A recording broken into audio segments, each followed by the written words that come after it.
We're here at empty Emirates Stadium. It's finished on aggregate. Arsenal 4, Chelsea 2. Bro, I thought we were being professional here. It says empty. You went with empty points, 0 points, 0 goals.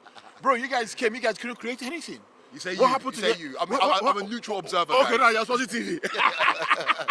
So no, man, that's not. Yeah. I mean, I thought it was just a balanced game. It could have been anybody's game. Both teams didn't really look like scoring.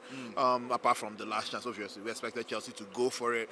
But I felt that there were just too many sideways passes from Chelsea. I'm looking at Garnacho. I'm like, you came on to attack Arsenal. What's up with the sideways passes? At least swing some crosses in, you know. And I was just wondering that they kept cutting back. And yes, I know that Arsenal kind of put up a low block. They were all defending in mass as well. But that's why Cole Palmer is there. That's why he's world class. He should be picking them passes. Is this easier said than done? I know I'm not a professional footballer. No. But from what I was seeing, it looked like they didn't just turn up. I agree. Because the thing is, the onus was on Chelsea, right? Chelsea were 1 goal down on aggregate. Chelsea had to come here and win the game to even force extra time. And so for me, when I looked at the tactics in the first half, I understood it. You want to keep it tight and give yourself a chance in the second half. The worst thing for Chelsea to do is come here and be 1-0 down after 10 minutes, then ties over. So I get the tactics in the first half from Liam Rosenior. In the second half, I think the substitutions should have come a lot earlier, maybe even at half time. You bring on Cole Palmer, you bring on Esteval, and then you keep it moving. That's what I expected from Chelsea. Yeah, exactly. I mean, you got it right. And I'm looking at how many training sessions in Esteval have just to be shoehorned into the team and drop a disaster class. You know, in fact, the best player probably was Chalobah. And Chalobah had one of the highlights of the game with the penalty shout. You know, yes, he touched the ball, so that's not a penalty. Although something similar was given to Real Madrid, so I'm drifted to Real Madrid last weekend or so. But again, I felt both teams, you know, could have won it. I felt that it was just a balanced game. And maybe the weather played a part in dampening the whole mood here. If I called one of my friends, I was like, "Oh, I'm already out." But I was already going when I had goal. But again, I'm happy that Kai Havertz got the goal. I know you're a former player. Don't know how you feel about him showing the badge and stuff like that. I don't know. It's fair game. It's fair game because if you listen to the Chelsea fans, they'll give in Madueke stick the whole game. And so for Kai Havertz to kiss the badge, this is a club that have embraced him. He's got his own chant. The fans love him. He did win the Champions League at Chelsea. You best not forget that. But it's a new dawn. It's a new age, and he's hoping to win a Premier League with Arsenal. He's a very good player. What I will say, and we should definitely shine a positive light on it for Arsenal. It would have been one thing for Arsenal to go through having drawn this game, but they won this game. And we know how difficult it's been for Arsenal in recent weeks. He bounced back against Leeds, winning 4-0, but the loss against Manchester United was a damaging one back here at the Emirates. So I look at this win for Arsenal as maybe something they can use to springboard for the rest of the season. How different would the feeling have been in the Emirates if you hadn't have got that goal at the end from Kai Havertz? I don't think, I mean, qualification is qualification. When the final has been, how many years have we not gotten there? So it's an opportunity to win a trophy. Chelsea are not an easy side. And there's a new manager bounce going on. I think he's won 6 out of 7 games. So a draw, then go through, for me, wouldn't have been a bad result at all. And I'm sure the fans would have been okay with it. You know, when another final in March, probably going to be against Manchester City. We're probably going to play them 4 games in 27 days if they go through their old Champions League battles and stuff like that. So it sets up pretty good for the English game.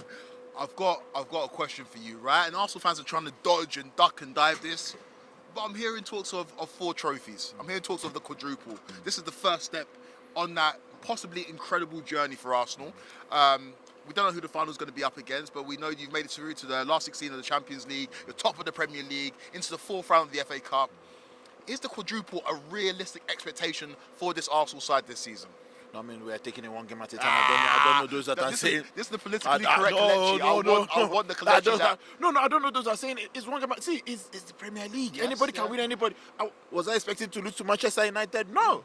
But they came here and did their... do you understand? So, I went to the Manchester United Fulham game. They did it again. So you can't take your eyes off the ball.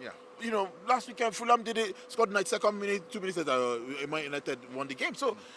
You just take it. You just deal with the next opponent. Sunderland are coming. They are not an easy side to play.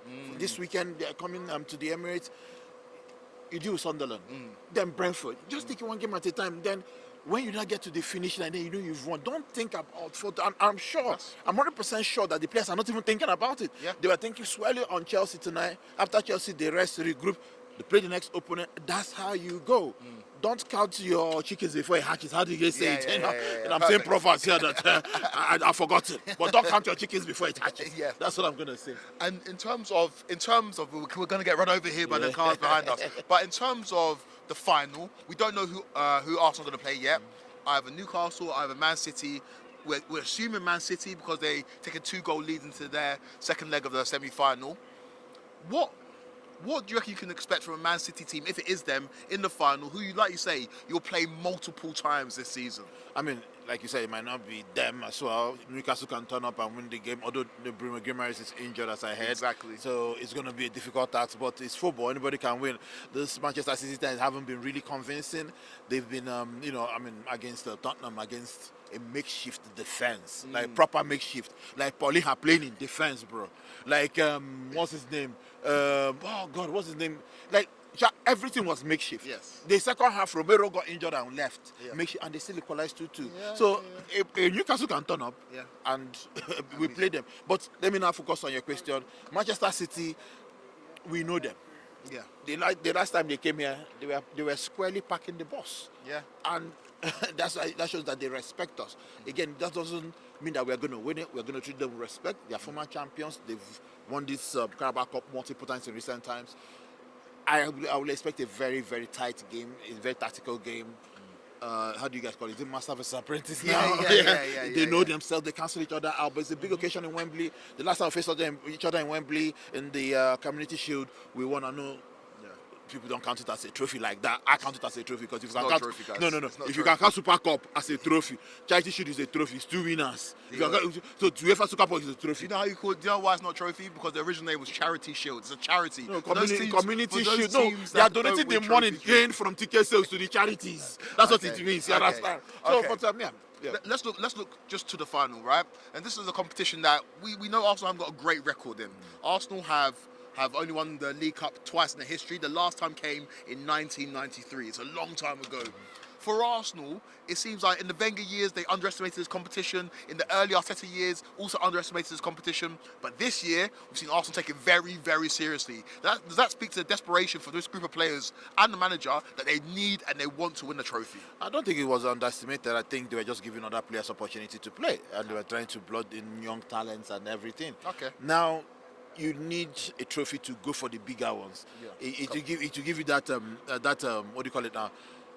The mental block that you have, it will erase it in some way. So I think they are going for it seriously. They've also used almost the full squad to play as well.